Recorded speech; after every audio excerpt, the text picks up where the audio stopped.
Thank you, Madam Speaker. I'd like to thank the Honourable Member for this question. Madam Speaker, as we know that there has been a review that's taken place in respect of the LTA and some of the regulations, as also announced in the budget too.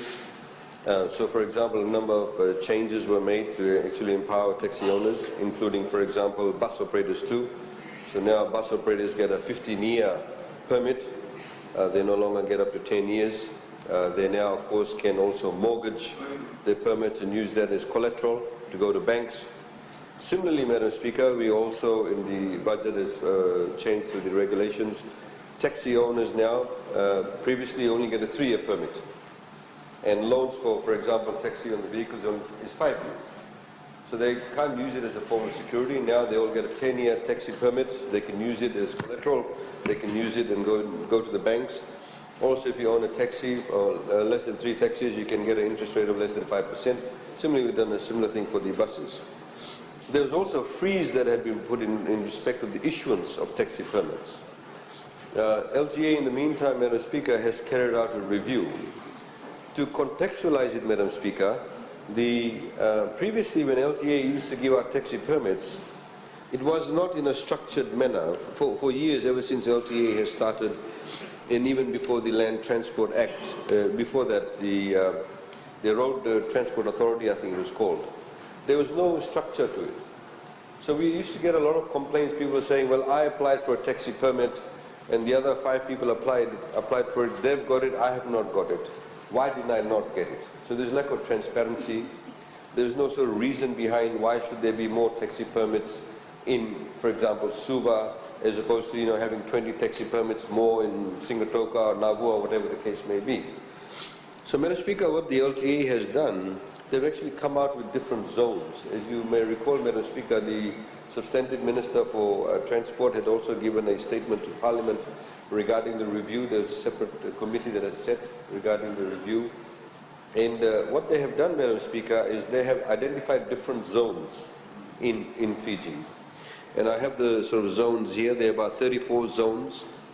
There are 6 zones in the Central Division, 18 zones in the Western. Northern Division has 6 zones, and Maritime Islands have 4 zones. Each of these zones are clearly demarcated, and within each zone they have identified the different number of taxi permits will be given for those zones depending on the population numbers and the use of and the requirement of taxis.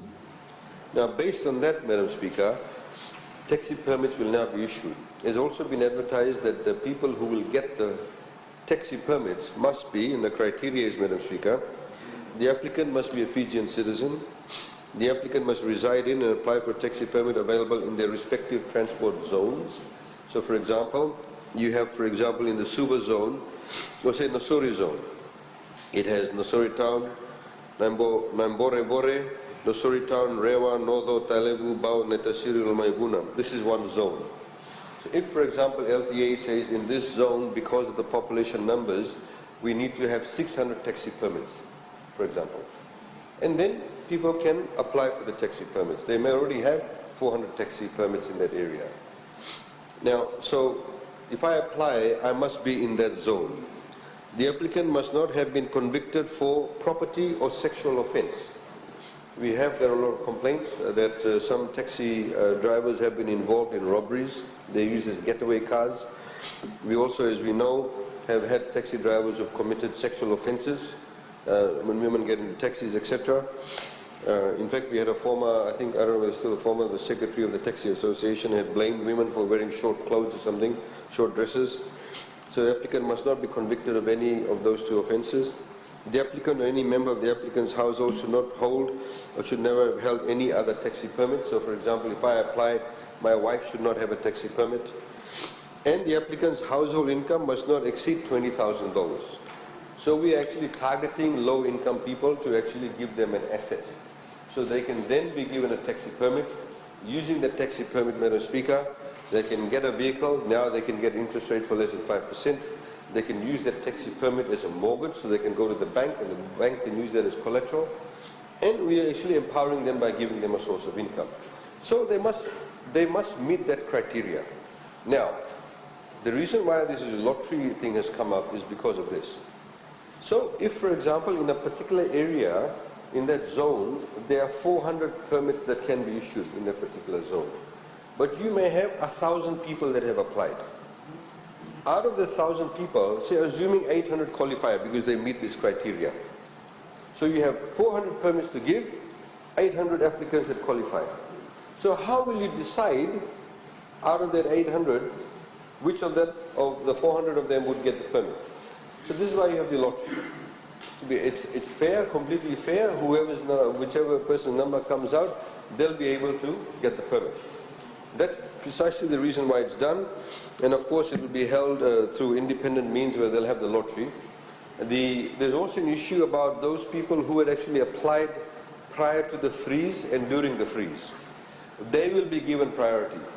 So for example, in a particular area you have 400 permits that's available.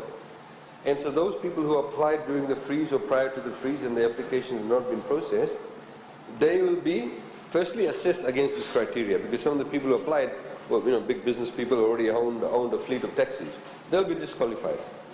So those people will then, out of those people, if they meet the criteria, they'll be given priority.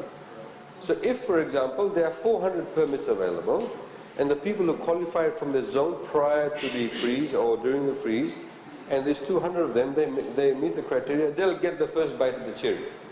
They'll be given the 200 permits out of the 400. Then the balance of the 200 will be then assessed using all the people who have applied subsequent to that. And it may well be that in some areas there could be only 50 applicants, but there's 200 permits available. So they'll get it in any case. You don't need to do the lottery. The lottery is done only where there's more people, applicants have qualified, than the actual permits available. So that's how the system works, Madam Speaker. Thank you.